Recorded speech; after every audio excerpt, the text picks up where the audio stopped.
Assalamualaikum warahmatullahi wabarakatuh. Perkenalkan nama saya Sabrina Zulfawahidah dari kelas Informatika 104 PJJ Informatika Universitas Ciberasia.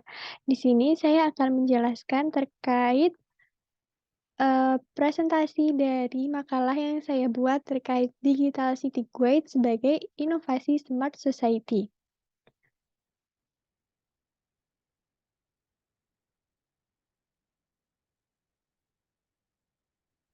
Baik, yang akan dibahas dalam presentasi kali ini ada abstrak, pendahuluan, dasar teori, digital city guide, metode penelitian, hasil dan analisa, kesimpulan, serta referensi.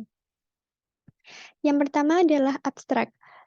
Jadi ada dua kunci utama yang akan dibahas yaitu Smart Society dan juga Digital City Guide sebagai penerapannya. Smart Society merupakan konsep masyarakat yang mengoptimalkan teknologi informasi dan komunikasi untuk membangun kualitas hidup lebih baik dengan meningkatkan efisiensi dan efektivitas dari berbagai aspek seperti pendidikan, pemerintahan, transportasi, kesehatan, dan juga lingkungan. Salah satu inovasi Smart Society yang sedang dikembangkan di Indonesia adalah Digital City Guide. Apa itu Digital City Guide? Digital City Guide adalah salah satu konsep dari Smart Society yang mengoptimalkan teknologi informasi komunikasi untuk memudahkan wisatawan dan masyarakat dalam menjelajahi suatu kota.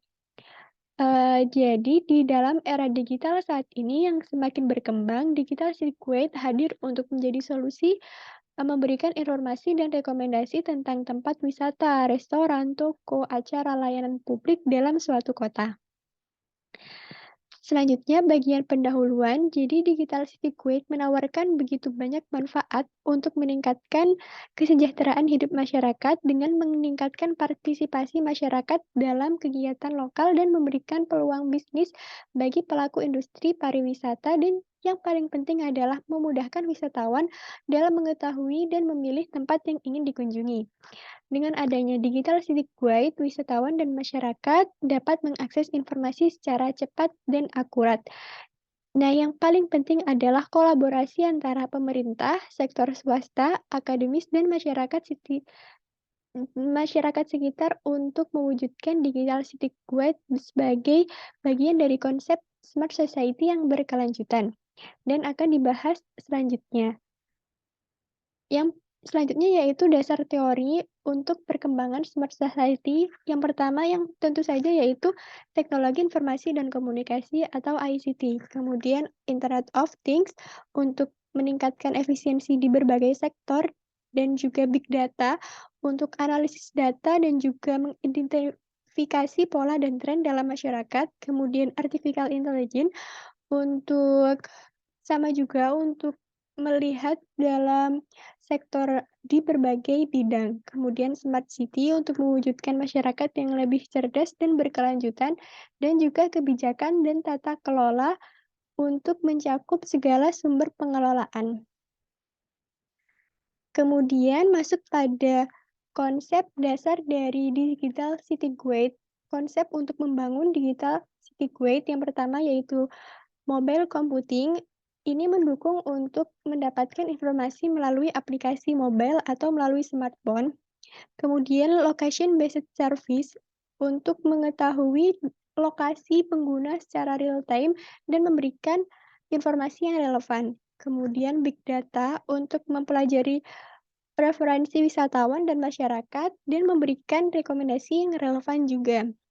Kemudian user experience atau UX yang merupakan penting untuk memastikan apakah aplikasi memberikan pengalaman yang baik kepada pengguna. Jika sudah terpenuhi, maka mungkin akan bisa tersebar ke berbagai orang dan juga wisatawan karena mendapatkan UX yang baik. Kemudian inovasi dan kolaborasi.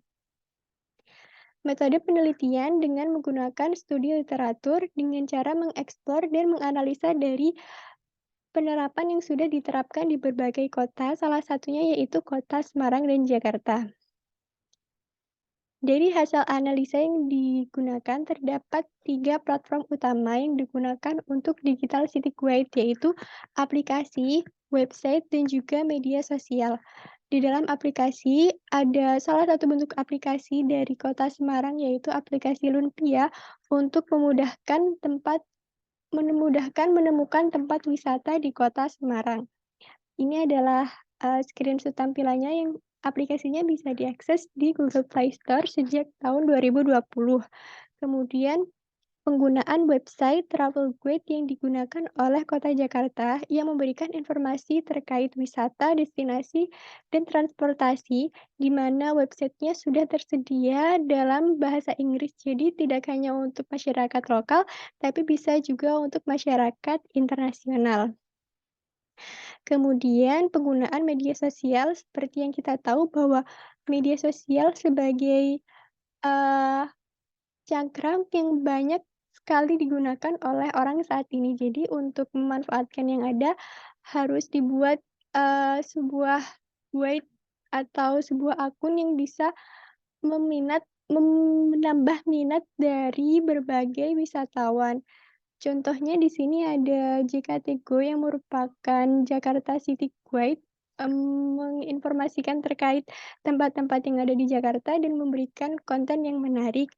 Kemudian juga ada Twitter dari Wisata Semarang yang sudah mendapatkan banyak pengikut dan juga bisa menarik wisatawan melalui itu. Jadi dari media sosial bisa melalui Instagram, kemudian Twitter, TikTok, YouTube, dan lain-lain bisa dimanfaatkan sedemikian rupa untuk meningkatkan sektor pariwisata.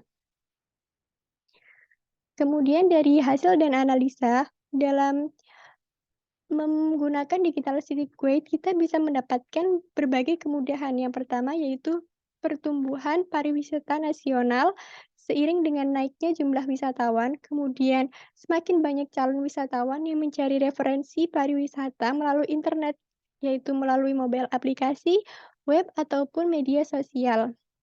Kemudian berbagai macam media yang mengeksplor pariwisata Indonesia sehingga berdampak langsung terhadap pemasaran yang juga akan naik. Dan adanya peluang bekerja sama antara pihak pemerintah daerah dan juga pihak pariwisata serta dengan masyarakat itu sendiri yang bisa membuka lapangan pekerjaan baru dan juga meningkatkan tingkat kesejahteraan dalam suatu kota tersebut. Nah, berikut adalah tantangan penggunaan Digital City Guide. Meskipun Digital City Guide memiliki berbagai keuntungan seperti yang disebutkan sebelumnya, tapi juga terdapat beberapa tantangan untuk mengimplementasikan Digital City Guide. Di antaranya yaitu adanya aplikasi City Guide dari dalam negeri dan juga ada juga dari luar negeri. Jadi semakin banyak kompetitor dan juga semakin terpacu untuk selalu memberikan yang terbaik sebenarnya, tapi juga bisa menjadi pesaing yang bisa untuk semakin berkembang. Kemudian ada juga kondisi pariwisata kota, dalam informasi City Guide tidak sesuai dengan kondisi aslinya. Jadi ketika kadang itu ada di aplikasi atau web digambar, tapi tidak sesuai dengan kondisi aslinya yang malah membuat wisatawan itu kecewa. Jadi harus disinkronkan dan itu merupakan suatu tantangan. Kemudian adanya otonomi daerah yang membuat tiap daerah itu menjadi egois dan itu merupakan salah satu tantangan juga yang nanti akan dicarikan solusinya di bagian selanjutnya. Selanjutnya yaitu ada kekurangan partisipasi atau kurangnya antusias dari masyarakat.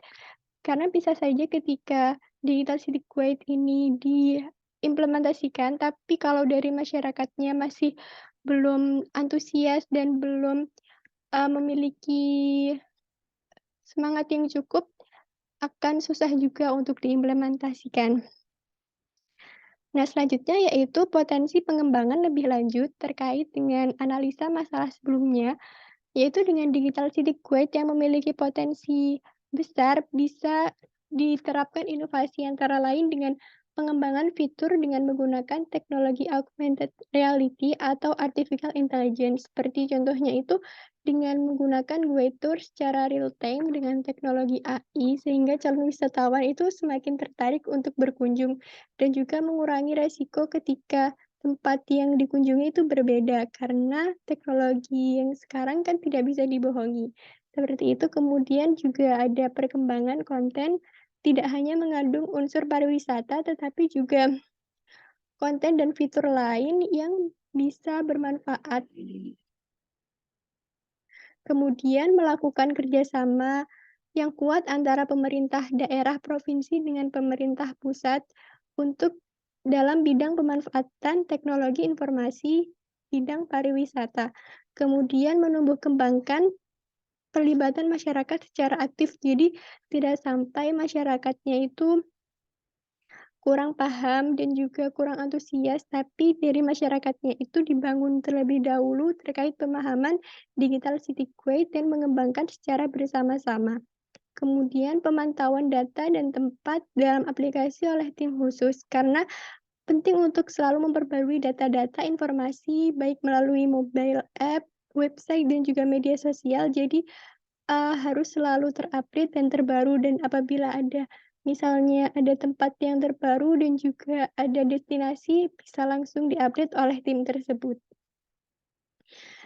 Baik, di penghujung ini saya sampaikan kesimpulan bahwa berdasarkan hasil dan analisis, dapat disimpulkan bahwa Digital City Guide sebagai inovasi Smart Society memiliki potensi besar dalam memberikan kemudahan akses informasi baik bagi pengguna dan juga kolaborasi antara pemerintah dan juga pengembang. Namun, penggunaan Digital City Gateway juga memiliki tantangan seperti ketersediaan data yang akurat dan kebutuhan pembaruan informasi secara berkala.